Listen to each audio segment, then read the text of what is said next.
Hi everyone, welcome back to my channel. आज की इस नई वीडियो में हम बात करेंगे पीएचपी में कंडीशनल स्टेटमेंट्स की। अब कंडीशनल स्टेटमेंट का यूज़ किसी भी प्रोग्रामिंग लैंग्वेज में जो कि कोई भी लॉजिक होता है उसको टेस्ट करने के लिए या फिर किसी लॉजिक के अकॉर्डिंग हम कंडीशंस क्रिएट करते हैं तो उन कंडीशंस को टेस्ट करने के लिए यूज़ में होता है। तो आइए अब हम देखते हैं कि कंडीशनल स्टेटमेंट को किस तरह यूज़ किया जाता है और कौन कौन से कंडीशनल स्टेटमेंट्स हम यूज़ करने वाले हैं पीएचपी के अंदर। PHP allows us to perform actions based on some type of conditions that may be logical or comparative। अब conditions क्या होती है, अलग अलग तरह की होती है। कोई लॉजिक हमें टेस्ट करना है या फिर कोई वेरिएबल्स, अलग अलग वेरिएबल्स को हमको कंपेयर करना है। तो उन कंडीशंस के अकॉर्डिंग अगर हमें कोई एक्शन परफॉर्म कराने होते हैं तो उस केस में हमें कंडीशनल स्टेटमेंट्स का यूज़ करते हैं। And based on the result of this condition either true or false an action would be performed. और जो कंडीशन होती है जिनका रिजल्ट होता है या तो ट्रू होगा या तो फॉल्स होगा। और अगर ट्रू होती है तो ट्रू एक्शन परफॉर्म होता है और अगर फॉल्स होती है तो फॉल्स एक्शन परफॉर्म होता है। तो पेज में बेसिकली चार तरह की कंडीशन स्टेटमेंट्स होती हैं: if statement, if else statement, if else if statement and switch statement. इस वीडियो में हम बेसिकली ये टॉप थ्री जो हैं इन कंडीशन स्टेटमेंट को कवर करने वाले हैं। स्विच स्टेटमेंट को हम नेक्स्ट वीडियो में कवर करेंगे, एक सेपरेट वीडियो बनाऊंगा उसमें हम कवर करेंगे। तो गाइस सबसे पहले बात करते हैं स्टेटमेंट की। If statement allows you to execute a code block only if a certain condition is met. If statement का यूज़ हम तब करते हैं कि सपोज हमें कोई कंडीशन चेक करानी होती है और वो कंडीशन ट्रू हो रही है, तो उस केस में हम कंडीशन के ट्रू होने पर हम कोई एक्शन परफॉर्म कराना चाहते हैं या फिर कोई कोड एग्जीक्यूट कराना चाहते हैं। सपोज मैंने यहाँ पे नंबर लिया है 10। अगर यहाँ पे मैं कंडीशन लगाऊँ, चेक कर रहा हूँ कि अगर नंबर 5 से इक्वल है या बड़ा बड़ा हो तो प्रिंट कर दे नंबर इज ग्रेटर देन 5। तो यहाँ पे 10 है नंबर, तो इस केस में ये कंडीशन ट्रू हो जाएगी और यहाँ पे मुझे आउटपुट मिल जाएगा number is greater than 5।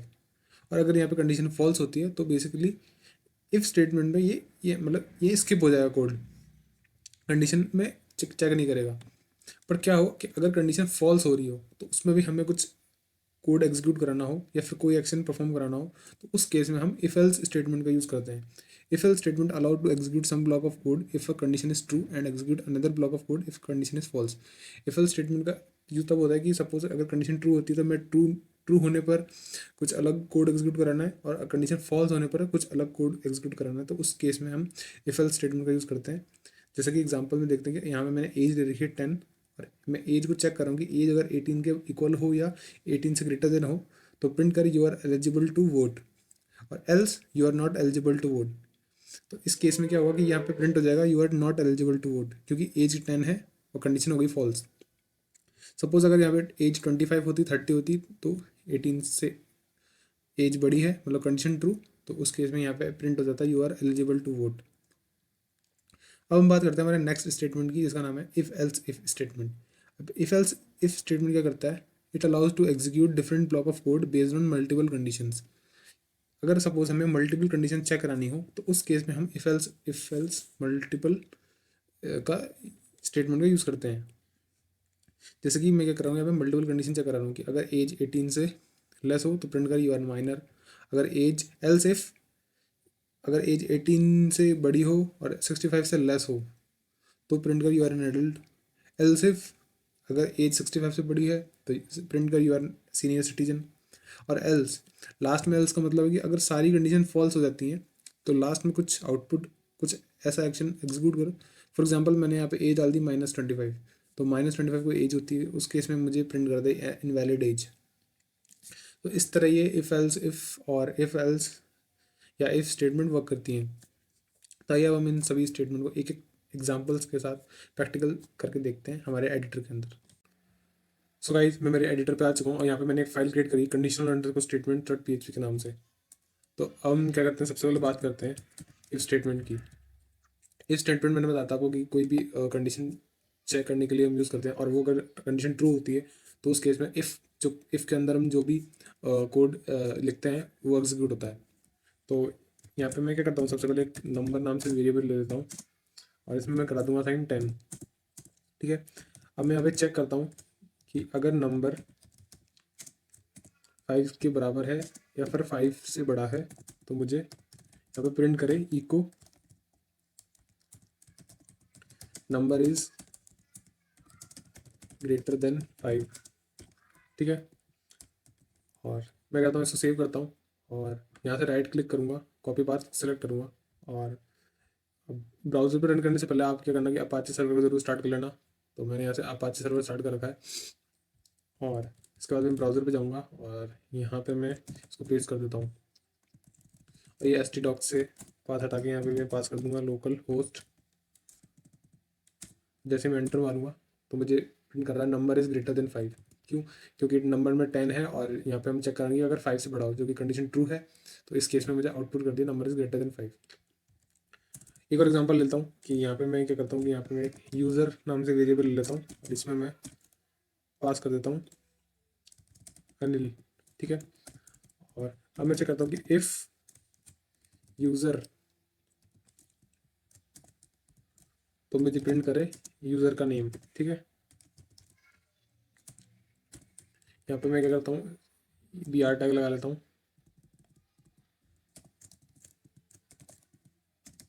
Save करता हूँ उसको। तो मुझे प्रिंट कर रहा है अनिल।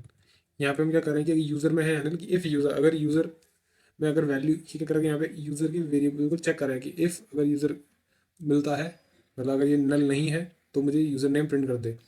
अगर ये मैं क्या करूँगा यहाँ पे अगर इसको नल कर दूंगा ना तो ये प्रिंट नहीं करेगा। देखो यहाँ पे कुछ नहीं आ रहा है। यहाँ पे क्या हुआ कि यहाँ पे यूज़र में क्या है नल, और हम चेक करेंगे इफ़ अगर यूज़र हो तो प्रिंट करे यूज़र ने। तो यहाँ पे यूज़र में कोई वैल्यू नहीं है तो इसके इसलिए ये यहाँ पे प्रिंट नहीं करा। अभी मैं यहाँ पे वापस हटा के मैं कोई नेम डाल दूंगा, जैसे मैंने डाल दिया अमित। सेव करता हूँ तो यहाँ पे मुझे आउटपुट दे रहा है अमित। इस तरह ये इफ़ स्टेटमेंट वर्क करती है किसी वेरिएबल को टेस्ट करने के लिए या फिर कोई कंडीशन होती है। और हम क्या चाहते हैं कि अगर कंडीशन ट्रू होने पर हम कोई कोड एग्जीक्यूट कराना चाहते हैं तो उस केस में इफ़ स्टेटमेंट वर्क करती है। पर इन केस अगर हम चाहते हैं कि कंडीशन के फॉल्स होने पर हम कुछ कोड एग्जीक्यूट कराना चाहते हैं या फिर कुछ एक्शन परफॉर्म कराना चाहते हैं तो उस केस में हम यूज़ करते हैं इफ एल्स का। तो यहाँ पे मैं जैसे एक वेरिएबल लेता हूँ $एज। एज में मैंने ले लिया 18। ठीक है।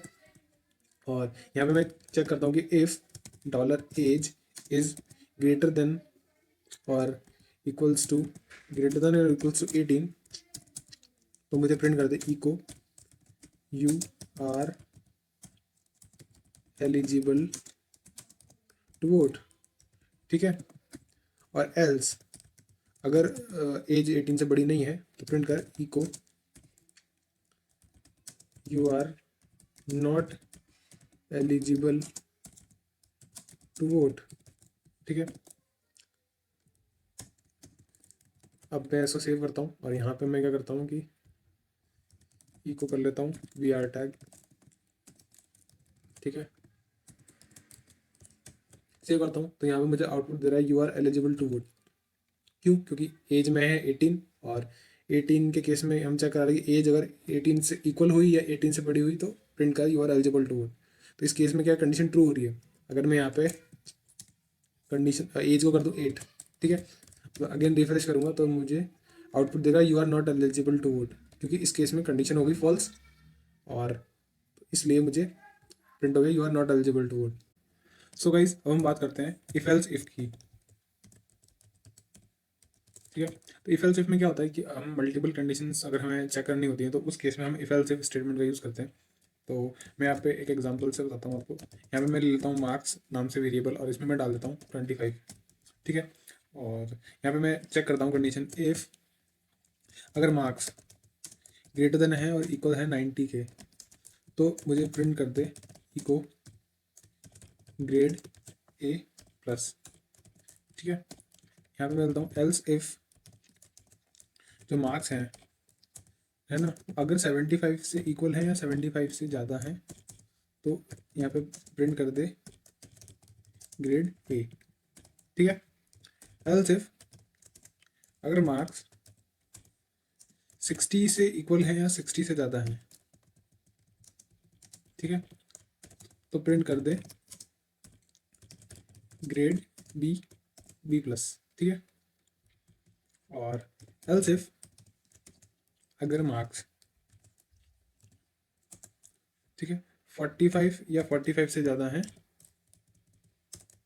ठीक है, तो यहाँ पे मुझे प्रिंट कर दे इको और यहाँ पे सेमीकोलन लगाना था यहाँ पे प्रिंट कर दे ग्रेड बी, ठीक है। एल्स इफ अगर मार्क्स 36 है या 36 से ज़्यादा है